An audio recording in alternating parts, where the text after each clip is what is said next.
All right, it's 6:30, so I'm gonna call the meeting to order now at 6:30. And first up is, are there any amendments to the agenda? I have one amendment to make to the agenda, and that will be a review of policies around sustainability, school closure, and intra-district school choice. And we'll put that in during the other reports. Is there a motion to make this plan? So moved. Second. All in favor, please say aye or wave your hand. Aye. Aye. Aye. All right, thank you. So we'll add that amendment to our purposes tonight.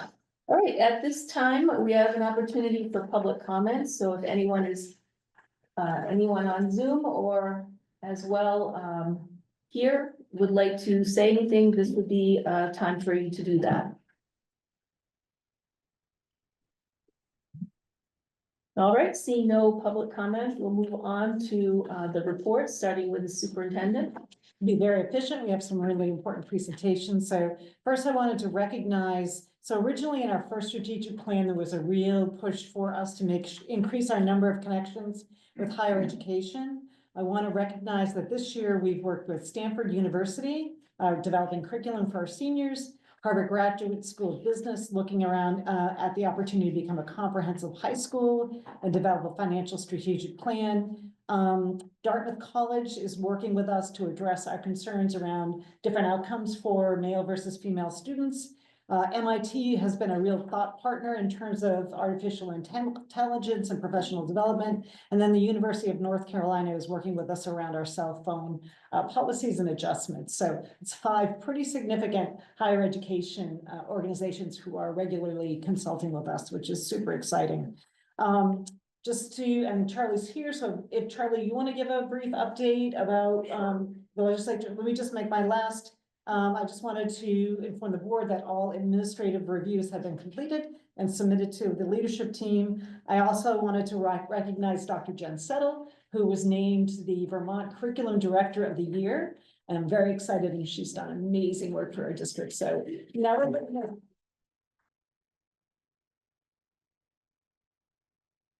If I could just say one thing, Charlie. sorry.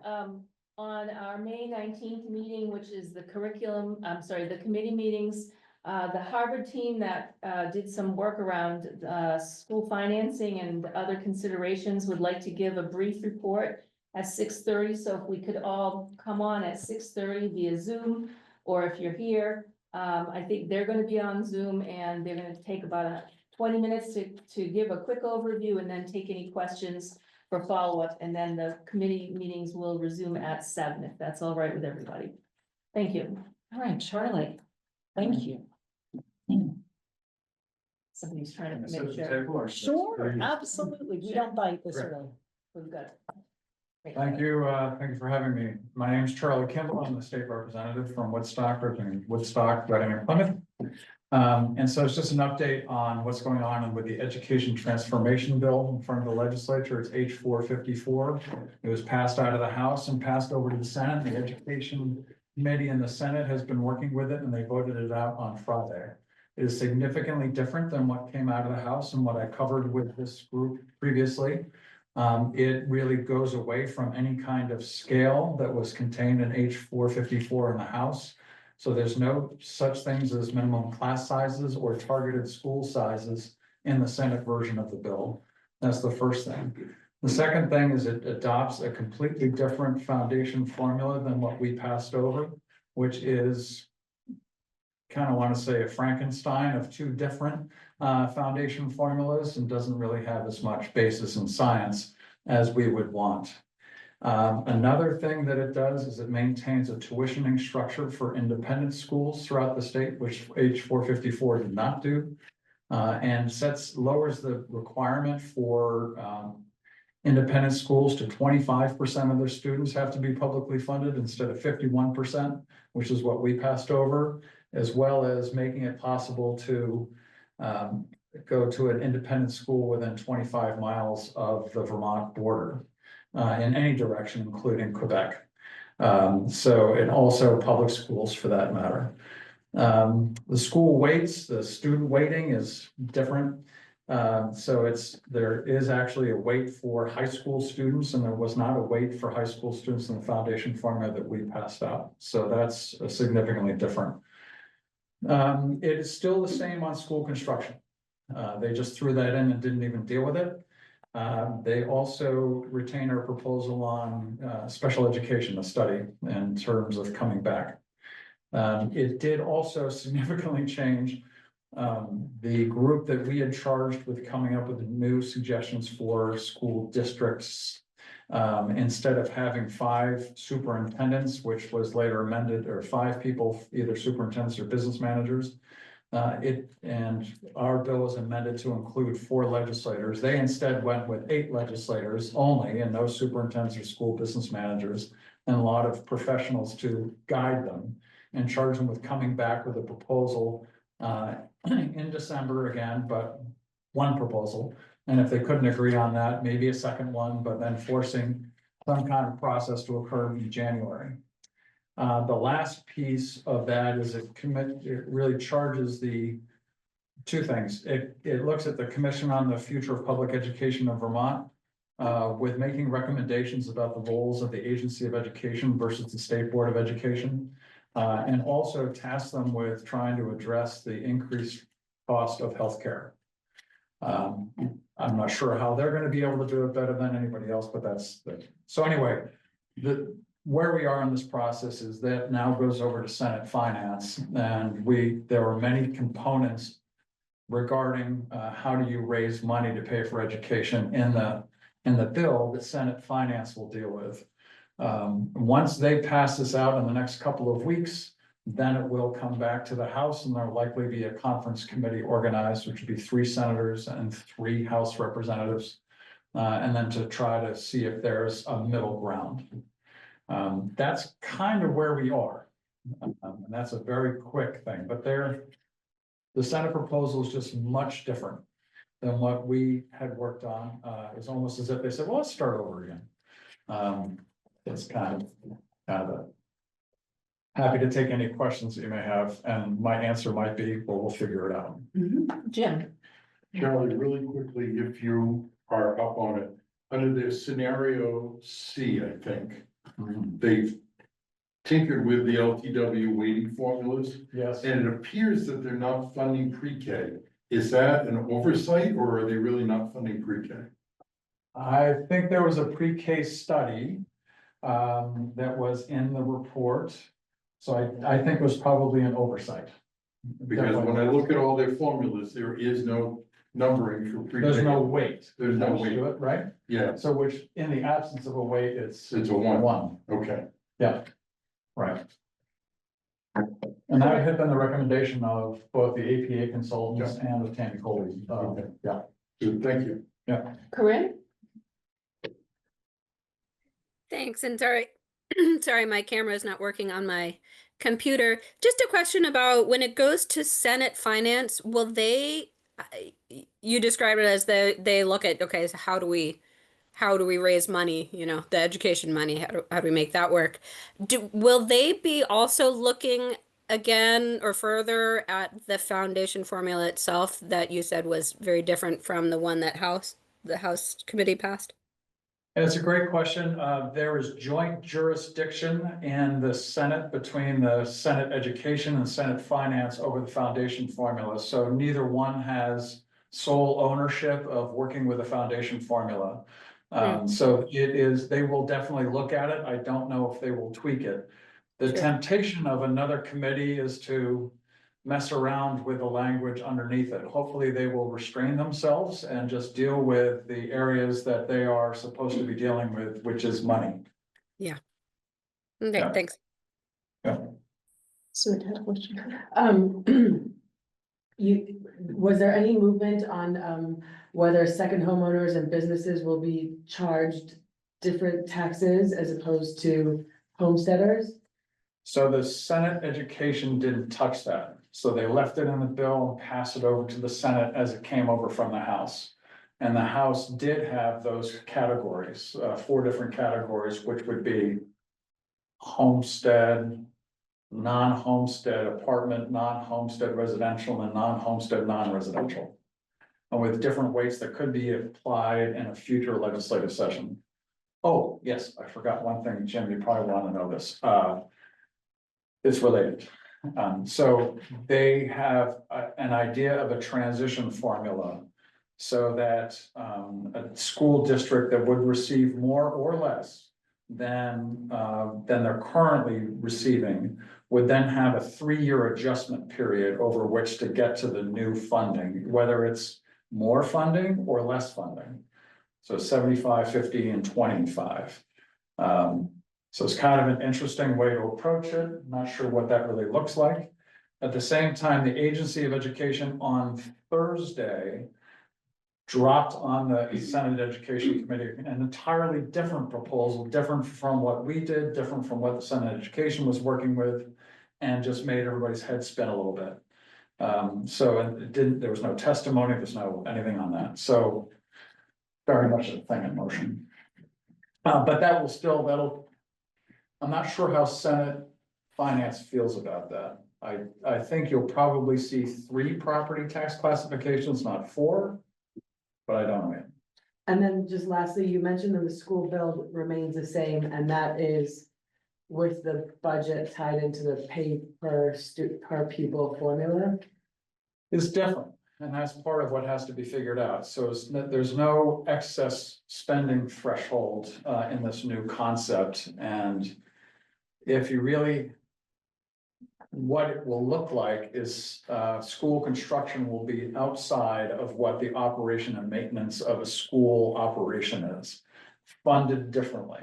So if there's a whole study set up to do that and defining what that process looks like, where does the state aid for school construction come from, or the supplemental district spending, and other things such as that. So it's not defined yet, but it is at least contemplated that funding will not go into your per pupil spending if it follows a current structure. It'll be more in the structure of categorical aid. Yes, well, categorical aid, or who owns the decision as to what the school looks like. That's one of the things that is in the bill, is contemplated, is you're gonna come up with, modeled after, I think Massachusetts does it this way, where they have 5 different kinds of school structures. So you can pick from any one of the 5 in terms of meeting your school's needs, your district's needs. And then that would then go into how much money has to be raised across the state. So it could be much different coming out of that. And we wouldn't be voting on school budgets anymore. In the construct, you're not voting on school budgets unless you want to spend more than the foundation formula actually gives the school. That's supplemental district spending. There was a movement, and the Senate has been discussing whether or not, hey, let's just take what the foundation formula would deliver, take 90% of it, and the rest has to be voted on by local taxpayers. It really has some Brigham and some equity concerns in doing something like that, especially when we don't know what the school districts look like. Because you could have some economically disadvantaged school districts that just don't have the ability to raise that money, and others that do. And that's not fair for the kids in those school systems. Yeah. Brian, you had your hand up. Did you still have a question? No, sorry, thanks. Okay, thanks. Anybody else? Can I ask you a question, Charlie, about the cell phone act? Has any movement happened on that? So there's H54, which is a bill in the House, and a companion bill, or the same language in the Senate, S21. So neither the House nor the Senate passed those out of their bodies in terms of make the crossover deadline, which is March 14th. So they really can't be taken up for action or decision in this legislative session, which hopefully will end by June 1st. It's still alive for the next legislative session, but that's kind of where it is right now. I know there's a lot of support. I know some students from the local schools went up and testified, but that's currently where it is. Sir? But I understand that the education committee is still taking testimony from students, and that the very vocal parents behind this movement are trying to attach it to some kind of bill, so maybe there's a small chance. There's always, at the end of a legislative session, the opportunity to attach different bills that are not necessarily related to the underlying bill and try to get it passed. I don't know if that's the case right now with that particular bill. There's a miscellaneous education bill that I think is over in the Senate, it's coming back over to the House. And so there's a thing in the legislature that's called when you have Christmas trees, and that's a bill that everybody wants to be passed. And sometimes other bills are ornaments that get hung on the tree. So I don't know if this particular bill is an ornament because it has to be germane to the tree. So it has to be related to the tree in that sense. But there's still a sliver of a chance. It's, yeah. There's surprises every year. Yeah. Wasn't that in the movie Jim Carrey saying, so yeah, you're saying I have a chance? Yeah, yeah. That's how I feel. Josh has a question. Going back to the changes on page 454. What is the timetable and realistic, Oh, yeah. language, when can taxpayers expect to actually have a here's direction type of decision? Okay, there's three things I have to tell you. We're right now in the season of conference committees, so the budget has been passed out of the House. It's also been passed out of the Senate. They don't agree, so they get a conference committee to try to work it out. Usually the last bill that gets decided in the legislative session is the budget. And then everybody goes home. This session is not that way. So what it is that the budget is likely to be voted on by both bodies and passed, and then the education bill will be after that. So don't know exactly when that's gonna occur. The Senate has 1 week, they're asking for 2 weeks in the Finance Committee before they bring it to the floor of the Senate, so it could be 2 weeks from now. And then we're getting really long into the session, so it's probably early June. When they've said it's March or May 30th, I hope that's true. But I just don't know how that's gonna happen, there's just so much, but at the same time, things happen quickly at the end. The other is the yield bill. The yield bill, to my amazement, was passed out of the Senate Finance Committee exactly as the House passed it. It hasn't come out through the Senate yet, but that was where it was to apply $77 million of general funds to lower tax rates. I know what the financial implications are. And then it's upon the legislature to figure out how to make sure that that gap doesn't fall on taxpayers in the next year. So that passed. There's usually a conference committee on the yield bill, which sets property tax rates and income tax yields and all that kind of stuff. There's not this year, so that's highly unusual. Okay, anybody else have a question? Anyone?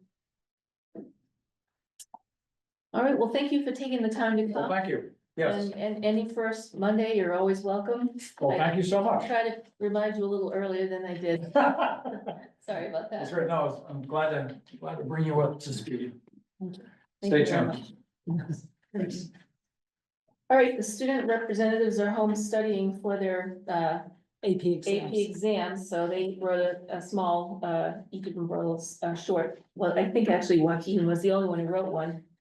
And just wanted to say that I noticed that Joaquin won first prize in a contest that he entered for an essay. Maybe one of you knows more about it than I do, but I was impressed that he won first place. And I wanted to congratulate him, and I will send him an email of congratulations. He got a $2,500 scholarship through, I believe, the Billings Foundation. Okay, then we are going to move into the time schedule appointments. We have some new hires to approve here. The first one should have been approved probably a month or so ago, but somehow he got left off. And that is to appoint Devin Workman as the principal of the Prosper Valley School. And we need a motion for that. I'll make the motion. I'll second it. Okay, Josh, thank you, and John. It's been moved. All those in favor, please say aye. Aye. Any opposed? All right, then we have the ayes have it. Devin, you're official now. We have, the next 5 are new to the school, I believe. The schools they're going to be working at: Brooke Hansel and Victoria Woods, Alyssa Castellini, Joseph Giangiolo, and Lainey Curtis. So I think we can probably vote them as a slate. So all those in favor of voting in the new hires, please say aye. Aye. Aye. Any Aye. opposed? Any abstains? Would you like All to right. have would you like to have a motion on the table for that vote? Oh, yeah, I think we should have a I'll, motion on I'll make the table. motion. Thank you, Anna. You're And who welcome. can second that? I will second it. John is seconding. All right, let's do that again. All those in favor, please say aye. Aye. Any Aye. opposed? Any opposed? Good job, Anna. And any abstentions? All right, they Just are. want to say we've had some impressive candidates. It's been a really great hiring season. Lots of interest from all over the country. And so these are really exciting new positions, new team members. So we're very excited. We make that, we make Mr. Workman, give an acceptance speech. You may be feeding at the zoo. You're really young children. Oh, That's our. I'm excited to stick around. I'll be here for a long time. thank you, Devin. Glad that's true. All right, Jen Settle, you're invited to give the continuous improvement plan. Oh, and Jen had a report. I'm sorry. Yeah, it's okay. Could I, is it too late? for No, me? no, please Okay. do. I'm No, sorry. go ahead. No, no worries. So I wanted to just take a minute to speak to my report. I know we're not really doing that anymore, but 9 of us just returned from Tucson, Arizona. We were on a learning excursion funded by the Barr Foundation, which is a Boston-based private foundation. We received $12,900 to go to Sunnyside School District and Desert Views High School, so that we can learn about student agency and something called agentic environments, which are school environments that allow students to have self-direction and autonomy, really build their self-regulation and build their metacognition. And so we had Vanessa Kramer, who is the science department chair and a science teacher, Heather Veneta, math department chair, math teacher, Dr. C, we had Sophia Bertocci, Sherry, we had Owen Whalen, who's the 11th grader, Anna Young, who's a 10th grader, and then we also had Elliot join us. And I think Elliot wanted to say a few words about his experience. Yes, thank you. And sorry I couldn't be there. I didn't really want to have a cold, didn't want to share it with you all. It was really an exciting time, and I just wanted to say that autonomy includes the students and all the learners taking action, reflection, adjustment, monitoring their progress. And ideally, the path to these goals would be infused with joy, purpose, hope, and pride as they progress. So I would say stay tuned for this as the faculty and student body are introduced to this new innovative paradigm. It was great. So thank you for allowing us to share that. I'm sure we'll have more to share in the future. We're going to begin by first having a share out at the high school, middle school faculty meeting, so faculty can hear about the experience. And then we're going to try and gather a group of interested teachers to put together a student voice committee. To be named something different and more fun in the future, but taking some first steps. And it was really an inspiring experience, so. Great, thank you. And we have another U of A graduate. I didn't even. Oh, really? Awesome, that's a great. Yeah, I loved it. Tucson, bear down. Awesome. Okay, so I'll do the CIP now. Okay. Yes, great. So the Agency of Education has an annual requirement for schools to do quality assurances. It's a part of their education quality division. One of those requirements is something called a continuous improvement plan or a CIP. So when you hear a CIP, think continuous improvement plan. In the past, our CIPs were always at the district level. We did one document for the whole district, but annually things change from the AOE. And so this year we had to do one per school. So each principal had to do a deep analysis of their ELA, math, and safe and healthy schools data. And then they compiled a CIP team at their schools, and they built out goals for next school year for all of those subject areas.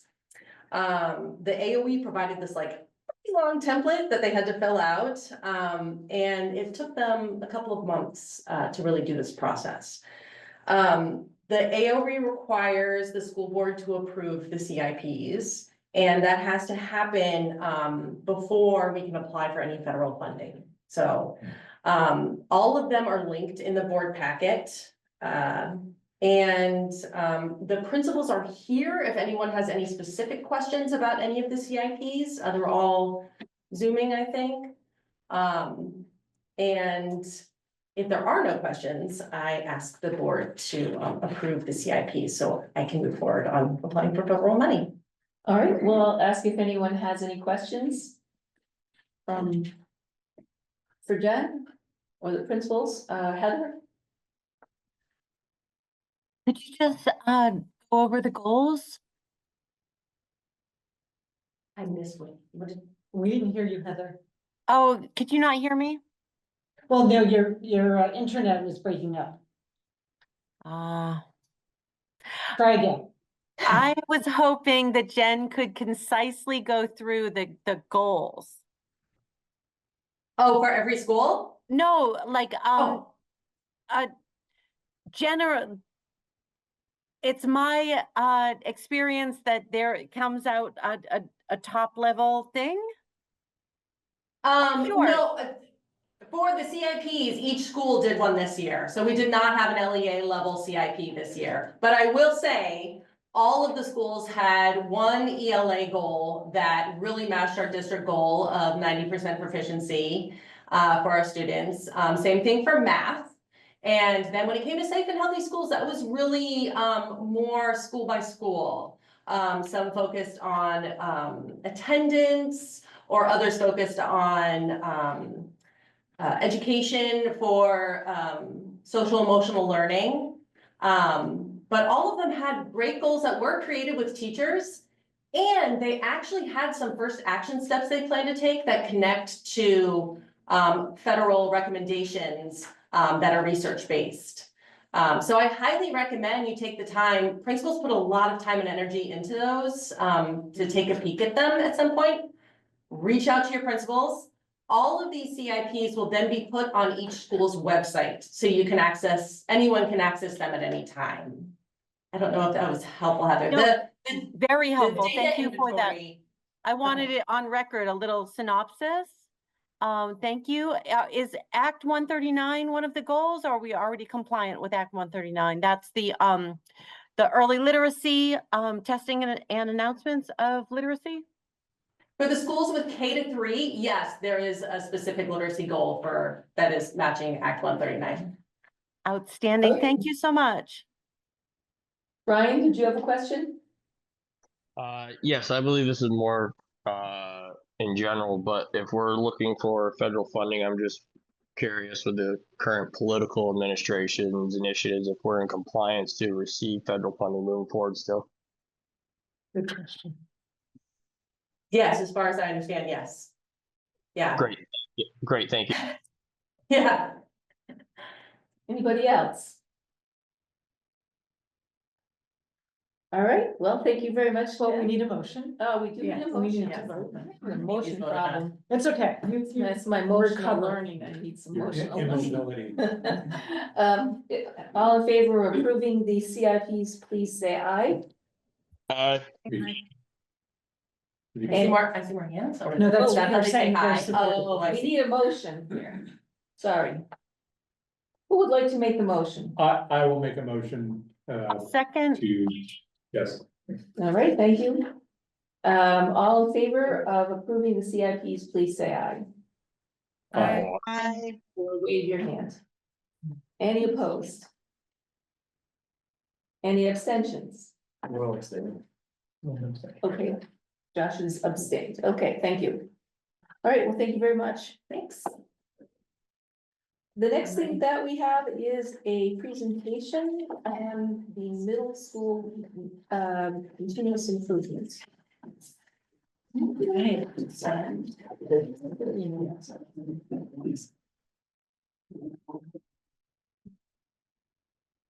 So I'd like to take a moment as we're getting set up here to introduce Ryan Becker, he's the 8th grade team lead, and he is also the 8th grade science teacher focusing on physical sciences. We have Melissa Fellows, who is a 7th grade team lead, and she is a 7th grade science teacher focused on life science. And then we also have Lori Smith, who is our middle school social emotional specialist. You know. Sorry, I know. I don't know if I can clean it up any more than that. This is okay. Is that okay? Thank you. Okay, so today we're presenting a summary of 2 years worth of work in the middle school to create a culture of growth for continuous improvement. This work started after Sherry met with the middle school team to learn more about their needs to stabilize leadership and strengthen the program. Over the past 2 years, we've engaged in a process to learn about our strengths and growth areas, which has required the team to do lots of teamwork and lots of reflection. This does not mean something was wrong or needed fixing with the middle school at all. It means that the middle school is made up of a group of professionals interested in being the best middle school possible, with a strong identity and program, despite the fact that being attached to a high school provides some complications with that. So we are going to begin our presentations, and I'll be clicking through, I think. Thanks. And we wanted to start off tonight with the beating heart of our middle school, and that's our students. So we wanted you to hear from some students directly, and you might recognize some of these students.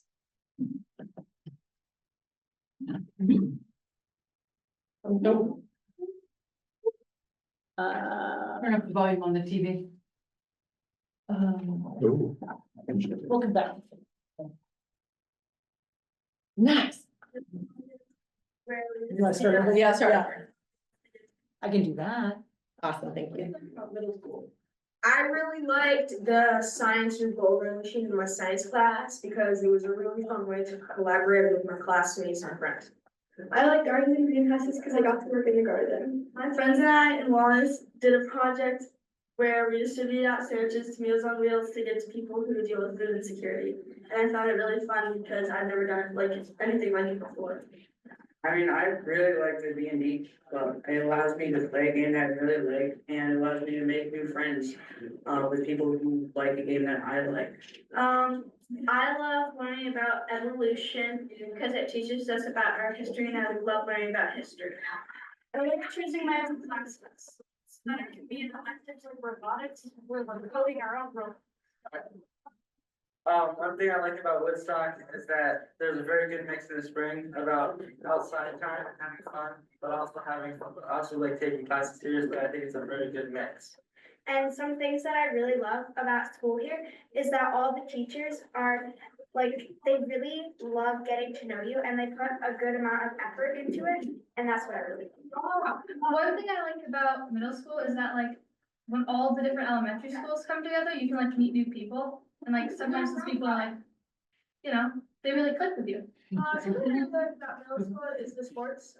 It's really fun. You get to do them with friends, which is really nice. And I feel like I learned a lot like about like different techniques and stuff. So it's just pretty cool. And it's a good way to get energy out. What I love about middle school is the sense of community. Since we're such a small school, we're all in the same area and we see each other a lot. And that builds this sense that we're all connected because we are, and everybody has to get along and learn to find things in common with each other. And I think that's really nice. The teachers, they're very enthusiastic. And one example of that was Mr. Becker, our science teacher. We were learning about elastic potential energy. He was very enthusiastic because we were having a competition. I feel like when you walk into USA, that's a club at our school, it's like a judgment free zone.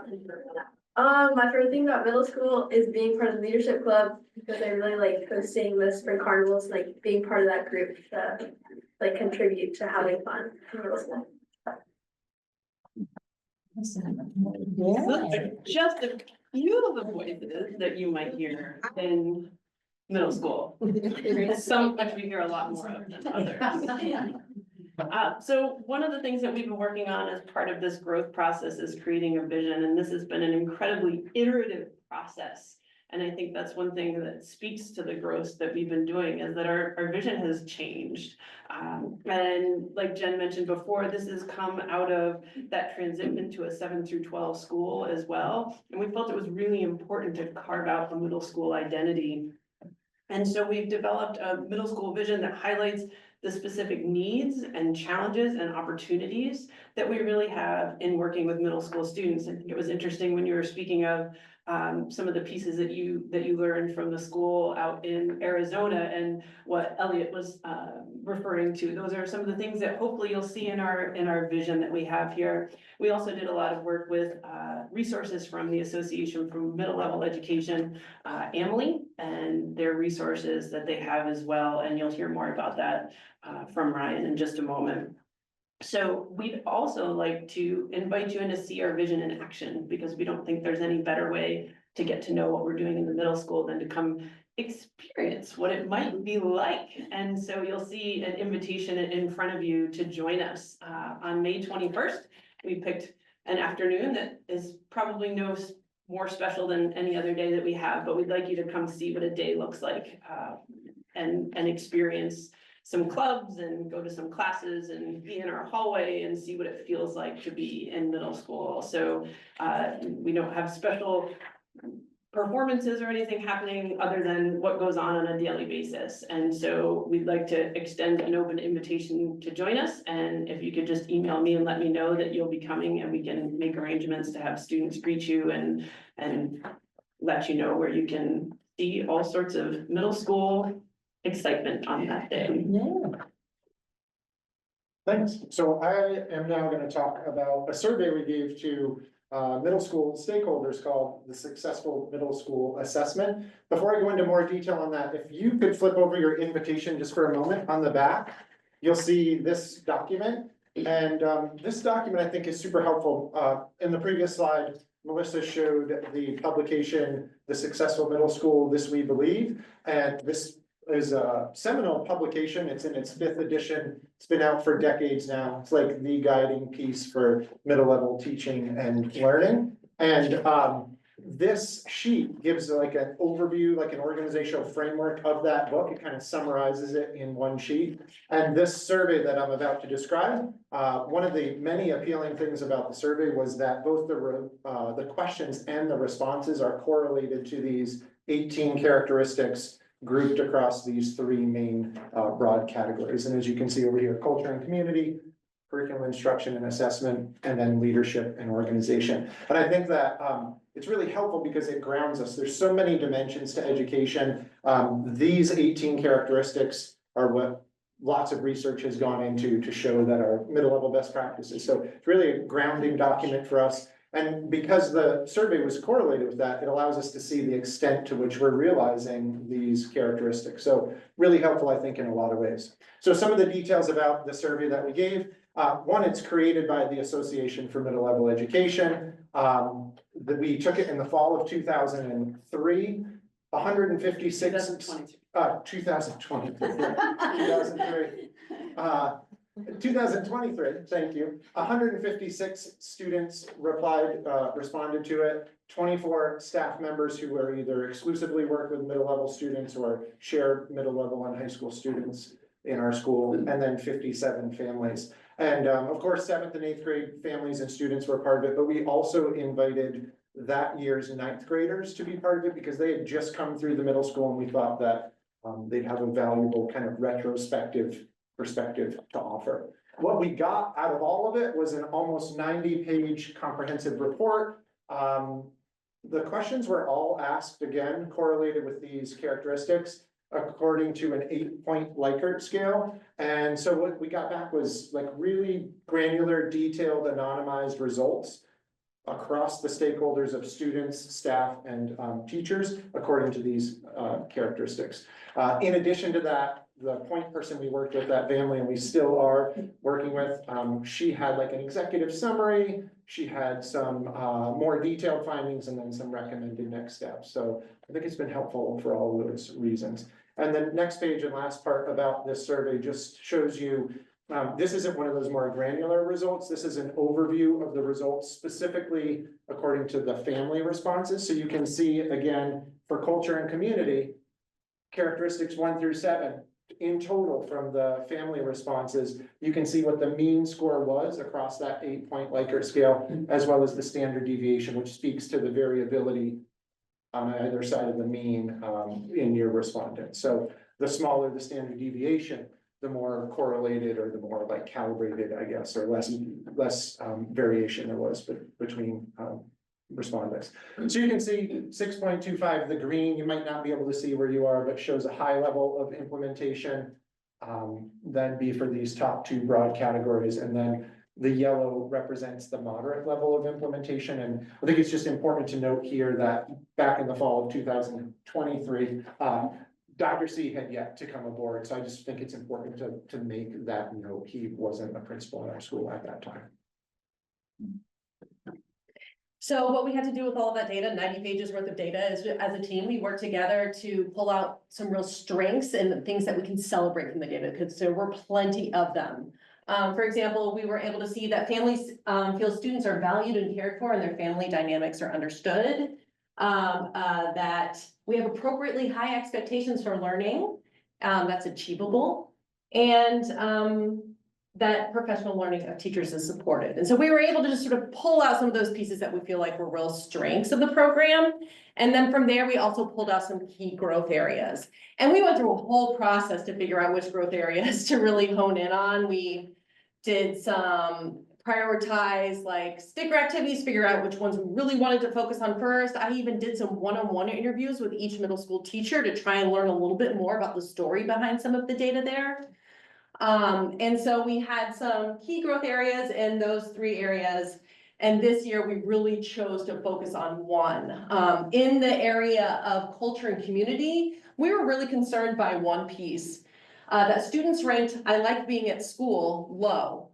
And so we wanted to dig into that piece a little bit more, particularly through our advisory program. Advisory is one of the main ways that we connect with students regularly, and Lori's going to speak to that a little bit more. So as Jen said, our advisory program naturally just sort of bubbled up when we were looking at these results as something that we could dig into to help make sure that our students felt a sense of growth and belonging in our middle school. So the way we've gone about that this year, we've been really fortunate to partner again with AMLE through a book study that they led us through. We all read the Successful Middle School Advisory text and were led through 3 different sessions of professional development with someone from AMLE who was fantastic and really knowledgeable. And from that process, we fine-tuned our why do we have advisory, and we developed some goals as well as trying to flesh out what the adult's role is as an advisor in our middle school. Rolling into next year with this work, we're going to do some more in-depth summer planning to make sure that we hit the ground running in the fall, ready to implement our why and really know how we're going to focus on our goals. We are going to do some professional development with the middle school advisors next year about what it means to serve as an adult advocate. An initiative we're really excited about that we just started recently was working to develop a motto for our middle school as sort of an anchor point that we as adults reference, but also as something that students can really unpack and that we can be trying to understand together as a community. So we're in the early stages of that. The next step is to bring the kids into that conversation. We're excited about that. And just finally, something we're really proud of. We are applying to be a school of distinction through the AMLE process. So we actually have a series of what they call a virtual site visit this week with teachers and administrators and counselors and students all speaking to AMLE about our middle school and what we do there. And a neat part of how AMLE organizes it is we hope to earn this distinction, but if we don't, then they work with us to help us earn it in the future, which is really cool. So it's a great opportunity for us to continue our growth. are learning as a middle school. All right, so last thing we're gonna do is kind of end where we started with the perspective of students. And this video was created by a 7th grade student, Annabelle Park. She is in an elective called Projects with a Purpose that actually I'm teaching this quarter. And her project that has the purpose here for right now is this video. So we're gonna conclude again with the student voice.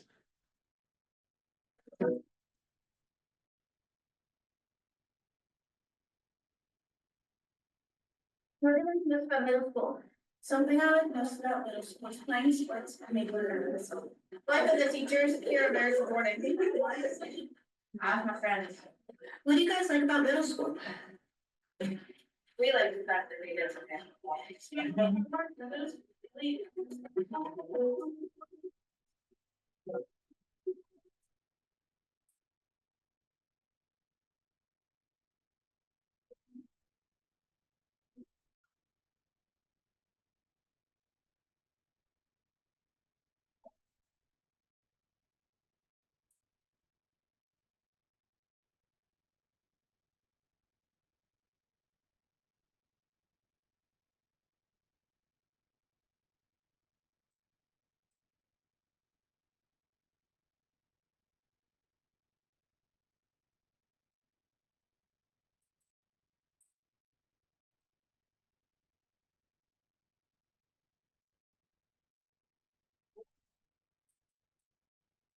I like my friends. I really like the sports and making this. Making friends.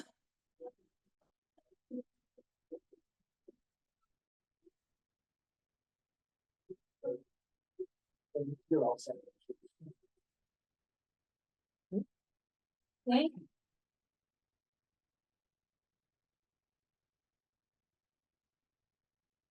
Thank you very much for putting that together and taking the time to come out on an evening. Thank you for the opportunity. And I hope a lot of people will take the opportunity to show up on Wednesday, May 21st, between 12:30 and 2.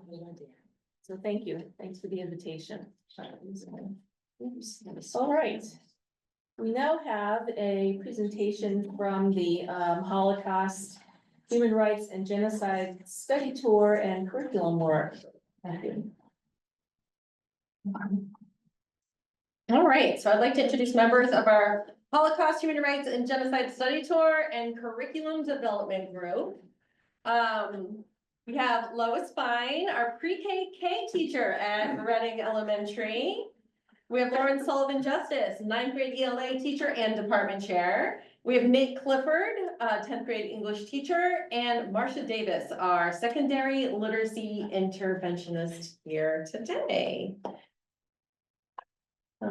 Yeah, so I'm gonna start, and we were really very fortunate to be able to go on this trip. It was about 10 days and in March. And it was through the Cohen Center at Keene State College, and they did an incredible job. So much so that none of us want to disconnect with each other. There were about 16, 17 in the group, and we're planning to do things, continue being together because we got along so well, and it was just fantastic. We started off in Germany, then we went to France, and then we went to the Netherlands in Amsterdam and The Hague. And there was a big focus in this. Not only was it about the Holocaust, but it was about international human rights law. And we were very fortunate to have a professor with us who really helped us understand. In Germany, we went to where the Nuremberg trials took place, and it was fantastic. They had so much great education there about it, and just being in Europe to understand what happened in World War II was very different than anything I'd ever experienced before. We went to the European Court in France of Human Rights, and we went to the International Court of Human of Justice in The Hague in the Netherlands. And you know, being place-based and seeing, you know, how they're memorializing everyone who fought and died, and all the things that happened there, it was extremely moving. So we can go to the next slide. Start here. So all of this started with student vision. Two students in particular, Phoebe Anderson and Vera Windish. Vera advocated for equity, inclusion, and diversity policy change to include religion instead of the word creed. And she and I collaborated regularly for more Holocaust education. She presented to my ninth graders last year to tell them about the experience that she personally had had with anti-Semitism at the school.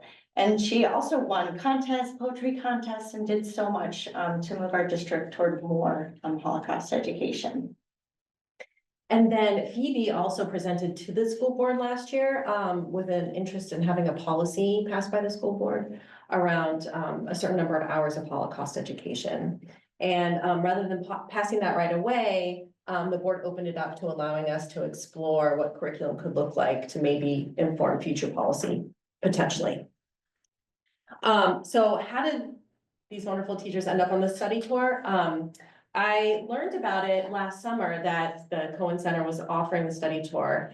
And we all know that sit and get professional development is never anywhere near as good as actually experiencing professional development. And so I reached out to the Cohen Center and said, hey, do you have any money to help us get teachers there? And initially they said no, but they came back. You know, sometimes asking the question's worth asking the question.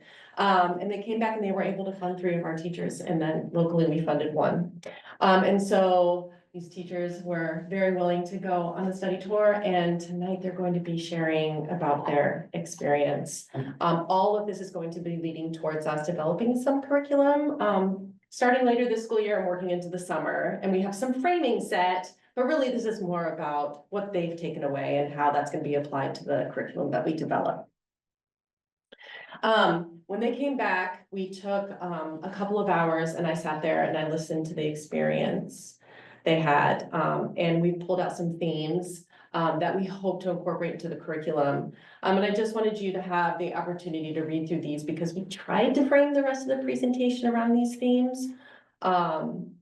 They might change over time as we begin to really dig into the work, but these were the general themes that we're going to be building the curriculum around.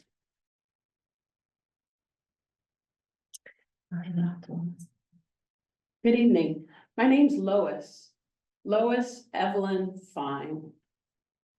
Would you be willing to say my name out loud with me? I'll say it again first. Lois Evelyn Fine. I'm the daughter of Florence and Leon Fine.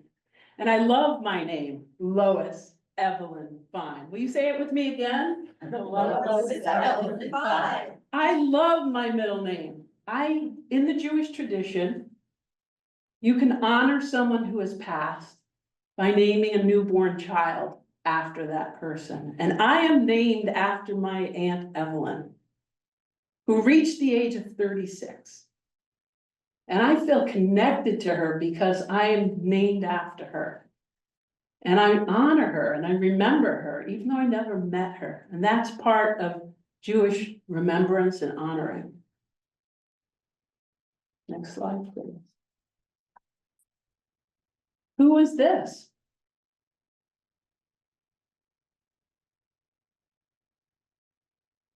You come to me without a name. Who is this child dancing in the aisles of this dream? Who is your mother?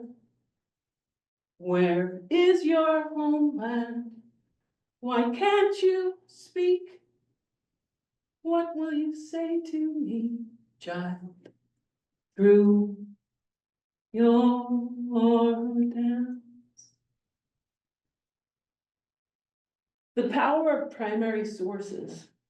But I wanted to sing to this child first, to honor her, and not just make this a topic of discussion, a theme or a unit. I honor her.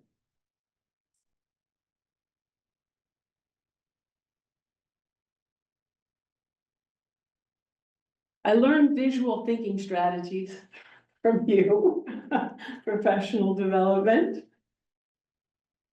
What do you notice?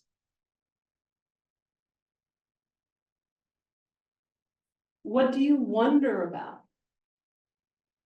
How does this photograph make you feel? We can do this with our students. Looking at primary sources, whether it's a diary, whether it's an audio interview with somebody who lived during this time period, which we'll talk about more. You encouraged me to listen to that audio of the interview I had with Marion Pritchard, a Vermonter, born in Amsterdam, hit 150 Jewish people, most of whom were children. Part of the study tour is I wanted to meet one of the children she hid. We can learn so much from primary sources, and what it does is it puts the student, the learner, in the driver's seat. I loved my history teacher. I have a visual of him sitting on the table, one of those little ones, feet off to the side, telling us the story of European history. I loved him. I don't remember anything about European history. I wasn't in the driver's seat. When you look at primary sources, you're an investigator, you're an explorer. You're discovering history, art, the names. The next slide, please. Peppy Weisbard. Peppy Weisbard. I invite you to say her name with me. Ready? Peppy Weisbard. What a great name. Peppy. Wise storyteller. I could be making up that part, but Bard, storyteller, wise storyteller. Peppy, energetic. We were in Amsterdam. The first night we went to a Holocaust memorial where they are reckoning with their past.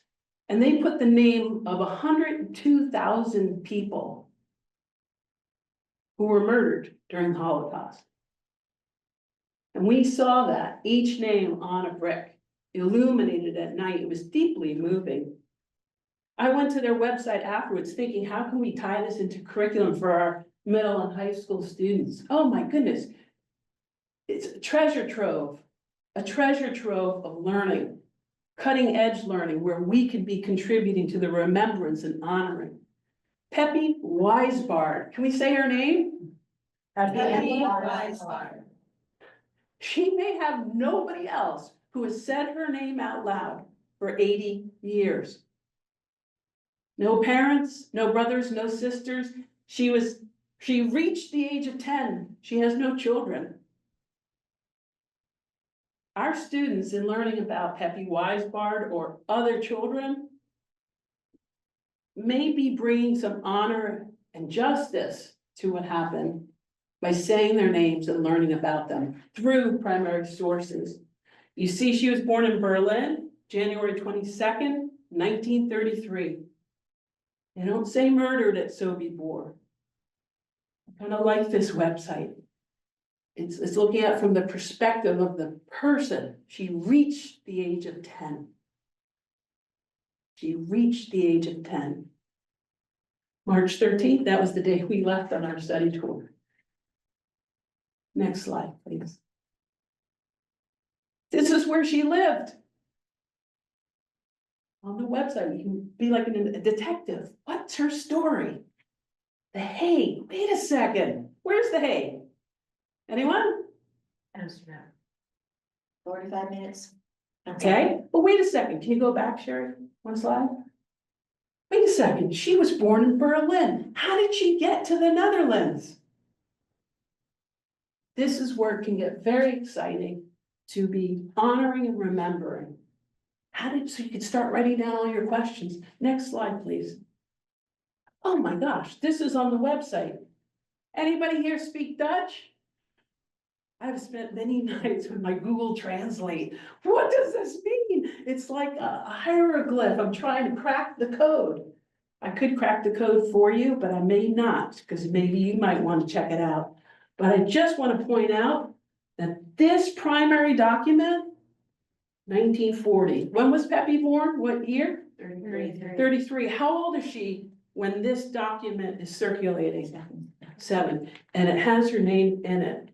Dear sir, I want to just remind you, we talked about how we're gonna transport Peppy from here to there. Cordially yours, et cetera, et cetera. And after much time of translating, I saw that it was Department A, refugees. So now the mystery is starting to get unraveled, I guess. Oh, I don't know yet. But this is where I think history and studying and investigation and exploring and discovering and honoring and remembering can be very exciting for our students.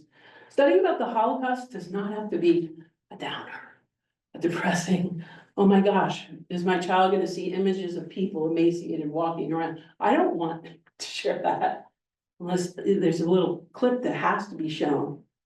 But we can honor and remember through primary sources. Can you, next one? Thank you. So when we went at night, this is part of the memorial. And our professor, he's like 6'3". So you see him underneath that memorial, like it's very tall.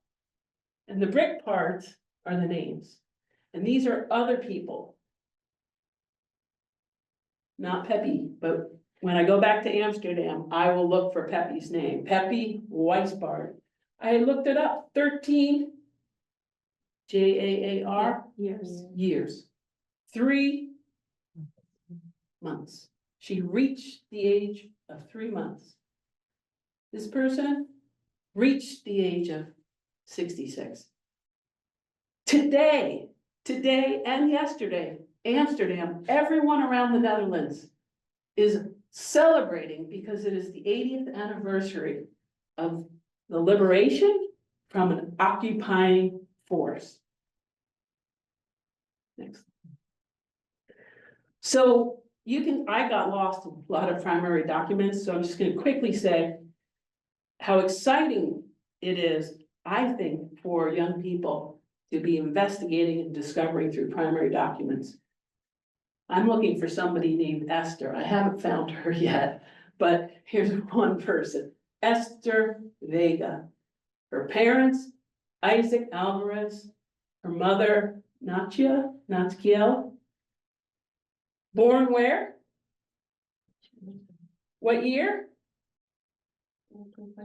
Yeah, we can't see it because it's blocking up there where she was murdered. They don't have birth certificates in the Netherlands. They have person cards. So it lists all of where you've lived. These are the different streets you live. What's the last street? Last street, the last location. Yeah, we can't see it, but there's a discrepancy between the date that she was murdered and the listing on her person card. So it brings up so many questions. Next slide. This is another person card. Same thing. Okay, these are all the people in this person's family. So through primary sources, we can learn a great deal. So I love this photograph. I had my nose in like words and maps, and all of a sudden, there she was. And she just reminded me of the children I teach. And the questions I have is, when was this photograph taken? Was it taken as a school photograph? Was it taken when she was going to enter the Jewish orphanage that she was being sent to? What's the feeling? When you look closely, I see everything of this time period in this young girl's face. And her eyes, they're just so gentle. And I look at her body, how slight it is. And I think she was like 6 when this photograph was taken, not 10, not before she was sent to her death. So I want to honor her and remember her. And this is what I think a study of the Holocaust, when it's flipped over, we don't have to keep studying about the different kinds of gases that were used in gas chambers. We can stop that. We can start honoring and remembering the people who lived through that time period, whether it's children, or I just want to say, Marion Pritchard. That's another name I hope that we remember. Can you say with me? Marion Pritchard. There was a time when I think people in this state knew her name. And this book, The Courage to Care, was in every library. I don't know if it's in our library now, but every library in the state had it. Why? Because Marion Pritchard is in it. She hid over 150 Jewish children, and while we were on our study tour, in our hotel restaurant, I met one of the children that she hid, a woman now in her 80s. She brought a historian with her. Oh, nice to meet you. Oh, I'm doing a documentary film on Marion Pritchard. Well, Marion Pritchard was born in Amsterdam and lived there. And I met her and I interviewed her. I have an audio recording. And she lived in Vermont for 30 years. There is a natural connection we can make. Maybe at the Holocaust Memorial and Museum in Amsterdam. Or maybe we can help the documentary filmmaker. And our students are doing real tasks with real consequences. Does anyone know Marion Pritchard at the Dutch Resistance Museum? Is there a display for her? I don't know. We can find out. This is where a study of the Holocaust can be invigorating, and we can know the names. We can know by learning one story, we can honor her. Peppy Weisbard. You say it one more time with me? Peppy Weisbard. And once we know her name, we cannot unknow her. So I just want to say, because I feel a little strange talking about someone like this as a topic of study, but I just want to say to Peppy that may your life and the memory of your life as people who knew you then, loved you then, and people who are going to get to know you now, may your life, the memory of your life be for a blessing. Thank you.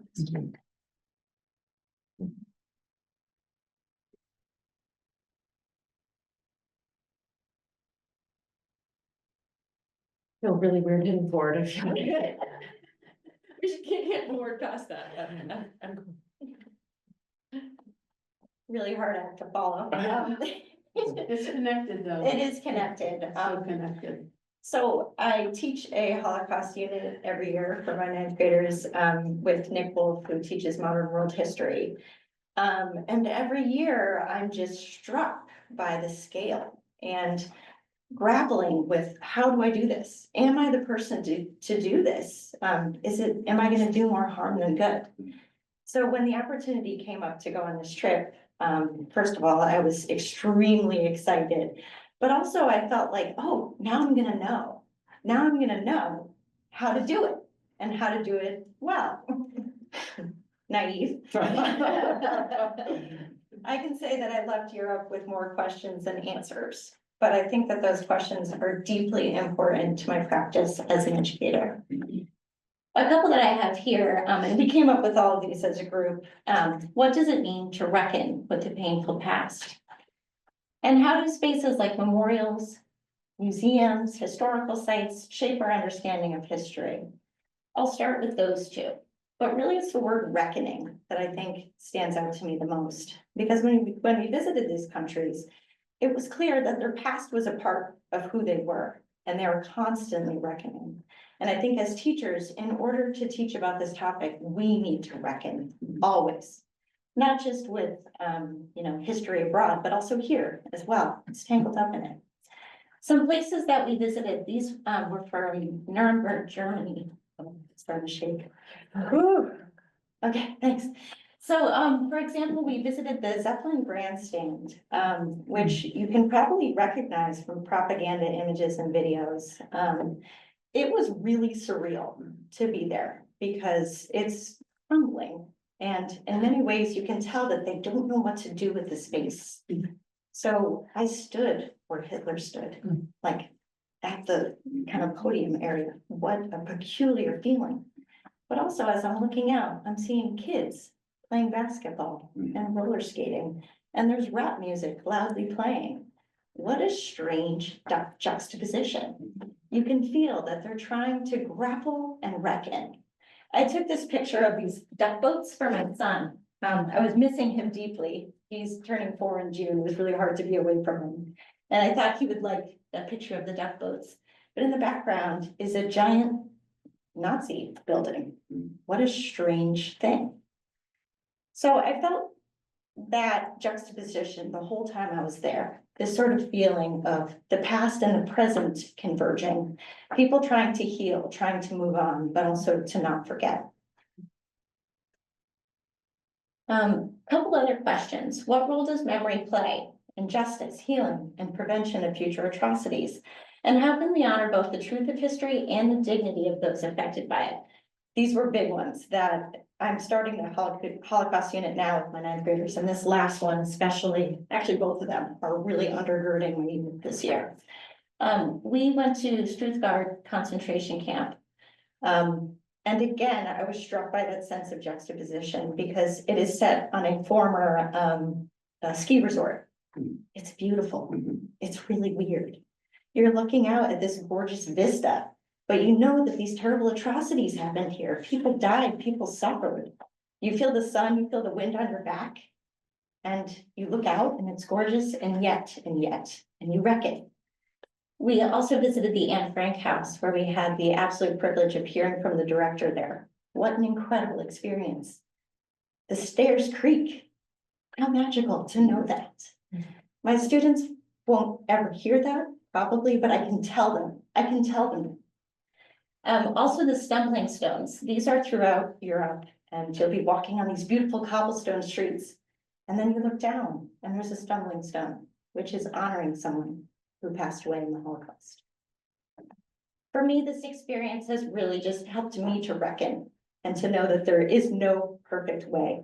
But I know now that I am the right person to teach this. We all are, as long as we do so intentionally. I think I can do this pretty quickly because they've spoken so movingly on these subjects. It's funny that Lois mentioned, reach the age of. I remember I was just at my parents' last weekend, and in the cellar, there's these lines where, you'd go and get your height measured. And because I have an older sister and a twin brother and a younger brother, it was very important to me where I stood on that wall. And I would sit up on that wall and I would arch my back or flatten it out and maybe lift my heels just a bit so I could get like a little bit higher than my twin brother, who was ironically half an inch taller than I was. But it was a symbol. It was a symbol of growth, of life, of yearning, of wanting. And that, really caught me when you said that. Lauren had mentioned this idea of reckoning and Struthof concentration camp. I'd never been to a concentration camp. I've never been to Germany. So spending 2 or 3 days in Nuremberg and understanding that 90% of the cobblestones that you're walking on have been bombed and destroyed in a war left a certain taste in my mouth. And it followed me all the way to France, where we saw Struthof, where it's the last surviving concentration camp in France, where prisoners were sent to die. It was a work to death camp. And walking up and down those stairs, you feel this crisp air at, I don't know, probably 20 degrees, 30 degrees Fahrenheit, right on freezing where we were there when we were there in March. And knowing that these prisoners had walked those same steps where I was having a hard time, making it all the way up and down without taking a break with 50 kilos of granite that they would then take and haul back to those very same marching steps that Lauren talked about and build Hitler's propaganda. So their death was incredibly moving. It was a visceral experience like I've never really had. So I sat and there was information playing in one of those little MP3 players, and our German instructors were careful to let us know that it was made in Germany, so it would continue to work throughout the day. And that we could get that information because we could not read German signs. But these buildings in perfect preserved order contain the beds where prisoners slept 3 across. I looked at the single cots and I thought, I did that when I was a kid at camp, but not 3 across, and not with 3 people under me and 3 people over me, all the way up to the ceiling at 0 degrees at night, having worked carrying these 50 kilograms of granite up and down these stairs. So as I sat there, or I stood there outside trying to take this in and read it with the graves at the top of the hill kind of staring down, I couldn't help but be distracted by the students who had gotten off the multitudes of buses near us. And they were kind of gathered in their little cliques, as students do, with their phones, taking selfies and giggling about whatever their next thing was going to be on the day. And the juxtaposition of where I was and where they were felt like another day in school. And I felt this anger rise up in me and this feeling of, man, if we could get rid of those cell phones, we could feel a little bit more. And so this train ride from France to our next stop in Amsterdam, sitting with Lois, who's an incredibly emotionally intelligent person, we battled it out over, what had we just seen and what had we experienced? Even Lauren, the kindest teacher I've ever known, said, if those were my students, I would have marched them right back up on that bus and we would have had a conversation. But I think what we were seeing was 3 days of incredible visceral interaction with the place where we were, in juxtaposition with students who had just gotten on a bus for half an hour and were just thinking about their days and their lives, very much in the same way that marching grounds were spilling over with kids playing soccer on one of the most, maybe monumental, scarred places on earth. And what we see is this, I think, this divorce, this divide, this feeling like we don't understand our history anymore. And maybe we don't understand ourselves, because those of us who do not understand where we came from are bound to repeat the past. I think that's something like that. I packed this anger down, and I thought, I became convinced that the way I was going to reach my students was empathy. And if you're wondering where the story is going, it's because my topic is empathy versus apathy and what it means to bear witness. So I had this feeling after talking with Lois on the train, that if we could just make our students understand what this experience felt, if we could startle them out of their apathy, they would feel this, they would understand this viscerally. So I became determined to shock them. I'm not proud of it. It took me weeks to kind of get over that. But I thought, 6 million Jews. Let's just look at that statistic. And what does that mean? Because 6 million is a number I'm not really capable of processing. I teach the Vietnam War every year. Susan comes in and gives a beautiful demonstration of how to use the library and do digital research. And 58,000 soldiers, I pull up an image of that wall because it goes on for what feels like forever. That's 500,000. Then I do the big reveal that it's 3 million Vietnamese that died in that war. But 6 million is twice that number, and it's unfathomable. I can't wrap my head around it. So why use statistics when you're teaching these stories about human emotions? Well, I think we have to be careful, and what I learned later on at the Cohen Institute was that we have to be very careful not to romanticize the past, that emotional responses are not a measure of education. Just because we feel bad about something doesn't mean that we understand why or how it occurred, or how to avoid it in the future. And we have to be very, very careful, and myself especially, as I also consider myself to be very emotionally leading. So I rethought, maybe I shouldn't shock my students into submission. Maybe there was a better way. And I returned back with Lois and Lauren and Marcia to the Cohen Center, and they talked about what it means to use primary sources, as Lois has said, but specifically avoiding trauma and statistics versus experiences, and how important it is to match statistics with personal stories. Statistics do a great thing. They catch our attention. They really grab us. They set us on alarm. But personal stories give us facts and truth at a very, very microscopic level. So we have these grandiose visions matched with these individual stories. And I think there is a place for statistics. It's important to understand the statistics and the magnitude of an event, especially like the Holocaust and how big that was. But it's equally as important to marry those statistics with personal storytelling. A number of people have mentioned how impactful Anne Frank's house was for many of us. It certainly was for me, but it wasn't until creaking up those steps and turning the corner and seeing those thin pencil lines on the doorframe that I understood we can combine these It doesn't need to be a story about tragedy or horror or annihilation. It can be a reach, it can be what we're longing for, if we can match that with the personal stories.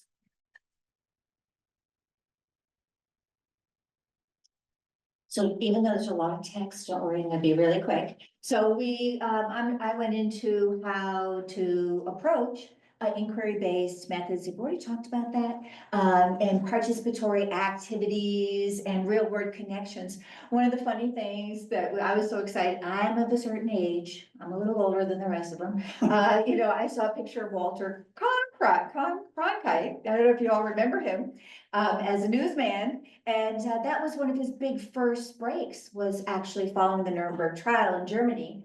And, you know, we did, as I said, you know, the Nuremberg trials, it was a tribunal where Russia, the United States, and England had judges that led the trial. And only a total of about 177 defendants actually were in the trial, and there was a lot of criticism, was justice served, because there were so many more who were actually participating in the atrocities.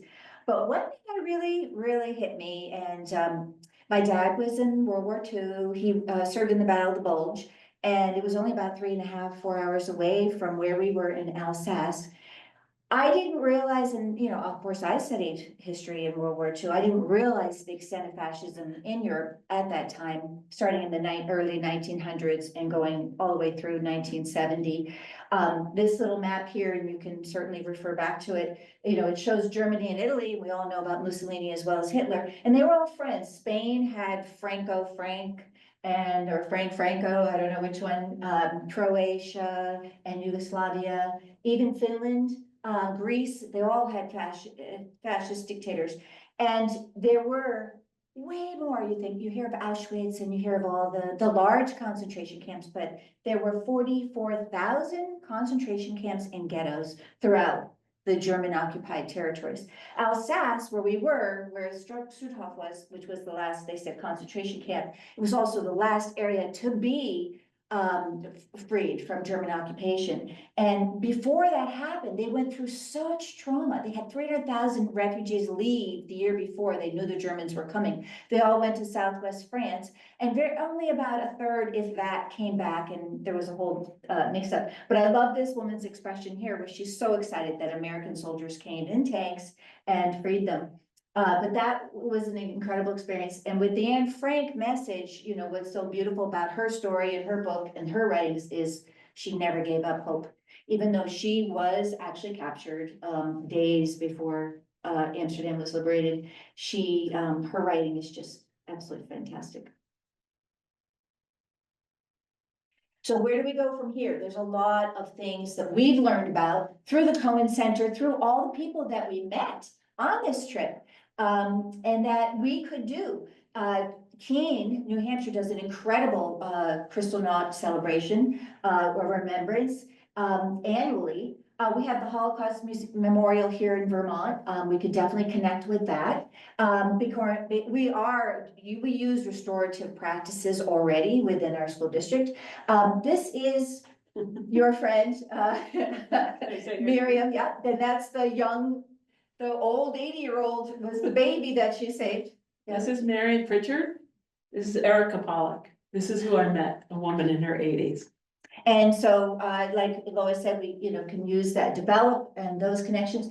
We have, you know, Dartmouth. Also, we met at Hanover High School. The social studies teacher came and she started the mock trial group at Hanover. They won the state competition this year, and they're just went last weekend. I haven't found out. Oh, this weekend I think it was.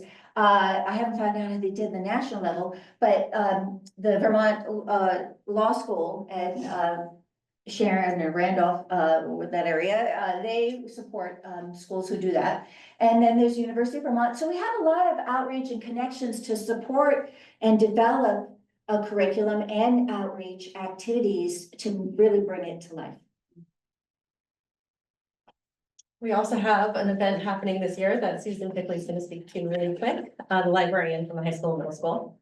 Thank you. Good evening, everyone. So I just wanted to give you a little update on the work that I've been doing to support the work that this group is doing. So I am the middle school, high school librarian. I have a middle school book club, and this winter we read this book, When We Flew Away, a novel of Anne Frank, Before the Diary by Alice Hoffman. One of the students came into book club and told me about an exhibit that was going to be at the Center for Jewish History in New York City called the Anne Frank exhibit. So we went in April, I think, right before spring break. So this is the middle school book club, and they're in the exhibit. This is the only place that allowed a photograph in front of many photographs of Anne Frank. But in the exhibit, there was an exact replica of the hiding space that the Franks and other families hid in. So the students got to walk through that. And there were over 100 artifacts from the Anne Frank Museum in Amsterdam. So the exhibit was in conjunction with the Anne Frank Museum in Amsterdam. So if you're interested in learning more, the middle school students have written an article in the Hive newspaper. And then this is a link to my From the Library newsletter, where there are more photos and student responses to the trip. And then in a couple of weeks, we're going to be hosting this exhibit. So it's called Anne Frank, A History for Today. It's from the Anne Frank Institute at the University of South Carolina. And on May 22nd and May 23rd, educators from the University of South Carolina are coming to our school to train our students to be student tour guides or docents. So they will be giving tours of the exhibit. If you've been in the library earlier this year, you may have seen those really big scroll-like posters on World War II. That was from a different organization, the Gilder Lehrman Institute of American History. But this is from the Anne Frank Institute at USC. And there are going to be many more of them, I think around 30. And the students are going to learn how to give tours of the exhibit. So I have some copies of an invitation to the exhibit. So one of the handouts has to do with the community night. And then one of the handouts has to do with the exhibit. So I think it's from May 26th to June 13th. So hopefully you'll be able to come. The community night is going to be on May 29th, and that's the same night as the band concert. But we'll be hosting events for the exhibit from 5 to 6:30, and then the band concert begins at 7. So hopefully that will bring more people in. We're going to have a guest speaker from the Vermont Holocaust Memorial.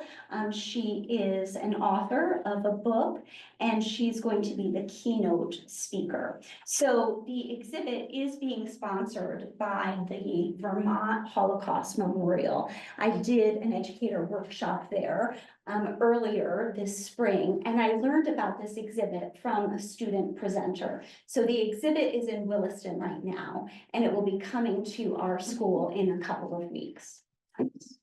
And Susan Hinckley also did some wonderful work to fund the Oh, yes. it coming here, so. Yeah. So, yes, the Vermont Holocaust Memorial is providing us funding, as is a donor from Stowe, Vermont. Yeah. Thank you, Susan. Okay, thank you very much. I just want to say. Yeah, just thank you too. I really. Yeah. So, I just would like to add a little bit more, please. Lois, I'm sorry. Okay, then. We still have a very full agenda. Thank you. Thank you. Thank you, all of you, for your presentation. We are very lucky to have these teachers, all of these teachers at our school. Thanks.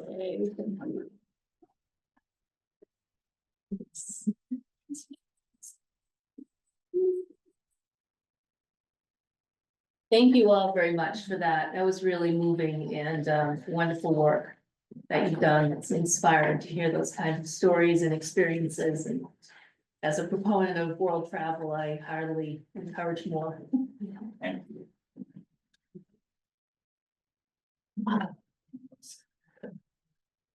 Okay, so the added, presentation we're gonna look at, not really a presentation, but is a review of the three, policies around sustainability, school closure, and enrollment.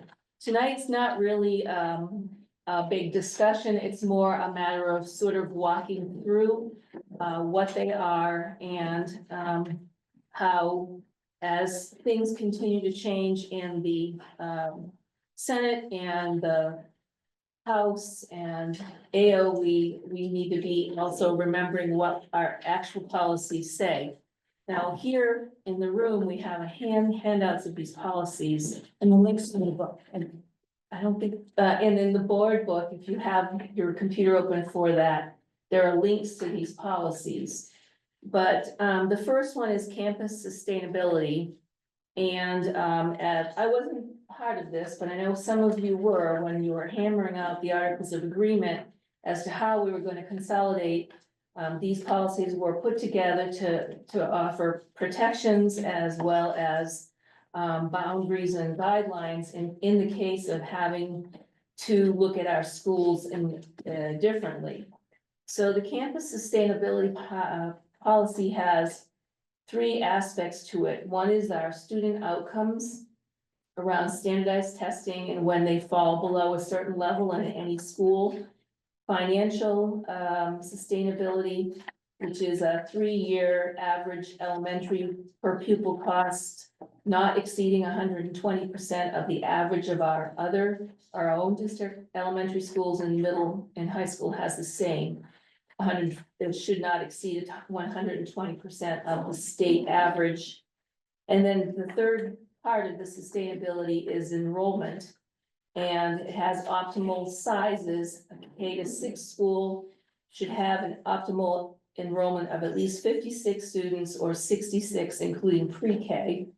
And as of October 1 each year, a kindergarten through 3 school would have an optimal enrollment of at least 34 students or 40 students, including a district pre-K. And if a kindergarten to 3 school demonstrates an enrollment that meets the kindergarten to 6 definition above, then it may return to a pre-K to 6 program. And that would be part of a board discussion on the possibility of expanding. So I'm going to ask Sherry if she has further comments on any of these 3 things, and certainly if there are questions. Right, so you noticed that in the inner reports that I presented over the last 4 years, each of those qualities, each of these factors are reported on. Student outcomes were a little tricky for the last few years, post-COVID. The AOE was embargoing parts of the data, so we really are beginning, and we switched our assessment tool. So we are now working with a different tool. It's tricky when you have smaller size schools, when you have a smaller classroom, and again, we're only assessing 3rd grade and up. So the student outcomes has been a little more challenging because availability of data, and again, the impact of some very small classrooms. Financial, we've been reporting out, and I did report in my annual report for more than 3 years now. Reading Elementary has exceeded this standard, and Barnard for the first time this year. Enrollment, again, you've seen the numbers. It's something we put in the board book. We have different schools with enrollment concerns that are below the standard that was set for the board. So if anyone has a question around that, that would be fine. Corinne? And then Josh? Just a question on the policy and the reporting. Have we seen the financials of the middle high school related to the state average in the annual reports? Or is that I something? have not put in regards of the state average. We've looked at it in the same formula. So that is a piece that I have not included, Corinne. Right, yeah, I didn't remember that was part of it, but I'm seeing that now. It would be interesting to, I guess, see that at some point. Okay, I can do that. Thank you, Corinne. Josh? So looking at the numbers, we know Reading is below the 56 student threshold. They would be at 34 because Well, they're a K-3 school. Pre-K three, Through 4, I mean pre-K four. including, so that's including the kindergarten students Right, so or pre-K there's, students, I mean. yes, Okay. pre-K, yep, And then they're above the 120 in per pupil cost for Mhm. how many years in a row? 3. 3. And for the policy, it says that, what's the next step? I mean, So the it's, first, regarding sustainability is me informing the board. And then the board is the one, then you look at the next policy. right, that's what I was looking at, Yeah. the closure policy. Yep. Okay, And again, for today, we haven't brought these policies out. And it's just based on my findings in the end report, it was important for the board to walk through this. And I think Carrie has some ideas about how do we move forward with this. But first step was to talk about the policies, make sure we have new members. We have those that were involved in the articles of agreement and writing these policies. And so getting everybody at the same place of understanding was the. so I remember these coming out when I my first term. So it's been, yeah. So the second policy is the school closure policy. And so if these markers are hit, then there's a opportunity to discuss what to do, and there's a pretty strict way of closing, including the town has to agree to the closure. And there's super majorities mentioned in here, and then if it's 130% over the 3 years, then has to be a vote in all the district towns by Australian ballot. So there's a lot of things here that would have to be taken into consideration. And the board would be the ones who would vote to whether or not to bring this to the voters. And due to the unrest and the crazy situation that's in Montpelier with nothing's truly known yet, you know, when Sherry wisely said, we're not gonna deal with it right now, but it's a topic of conversation. So Matt, I see you have a question. I think you may have answered it, but the first policy that we went through says the superintendent will either recommend no action, further research, school improvement, reorg, or closure. So which of those actions were recommended in the annual report? The recommendation was to wait to see what happened with the legislature, because if we're consolidating, if there's issues around small schools, there are so many factors right now that would impact this decision. My recommendation was first, let's look at the policy so that as we see what's happening or not happening in Montpelier, then we are poised to respond. Corinne?